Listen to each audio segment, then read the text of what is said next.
One of the biggest remaining legislative dams in Congress just burst, and it is going to be a wild couple of weeks. We've been waiting for months for a bunch of big votes to happen, but the Speaker's been putting them off because the biggest one is Ukraine. The Speaker wants to pass a bill to support Ukraine, but his right flank doesn't.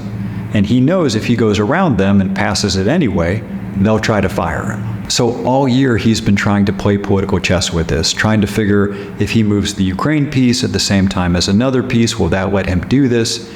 But none of it really looked like it was going to work, so he hasn't really made any moves, and we've basically had a frozen chessboard all year. Then things became desperate in Ukraine. I'm on the Armed Services Committee, and last week we had our top military leadership tell us that we can either immediately resupply Ukraine with the two things it really needs from us, being artillery shells to keep the Russian army from advancing and air defense interceptors to keep the Russian Air Force largely on the ground, or we can watch as Russia conquers Ukraine. So the Speaker decided he was out of time for political chess, and the way he was going to deal with the situation was to move all of his pieces at once. Ukraine, Taiwan, Israel, a bunch of national security bills. He's calling all of them for a vote this Friday night. I'm recording this on Tuesday, and as of right now, we haven't seen any of these bills because the Speaker and his team are still writing them.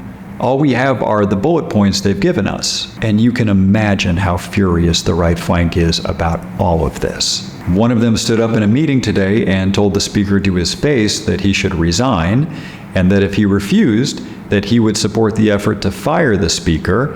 And then that guy walked out into the hallway and gave a press conference saying basically the same thing, which then forced the Speaker to make a public statement that he was not going to resign.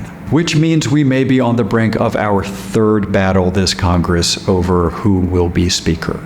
The rest of this week is going to be legislative mayhem, and Friday will be its own level of wild. It feels like the Speaker just lit all his fireworks at once, and we're watching the fuses burn, and we're looking at each other thinking, things are about to get hectic. We'll find out together, and I'll keep you posted.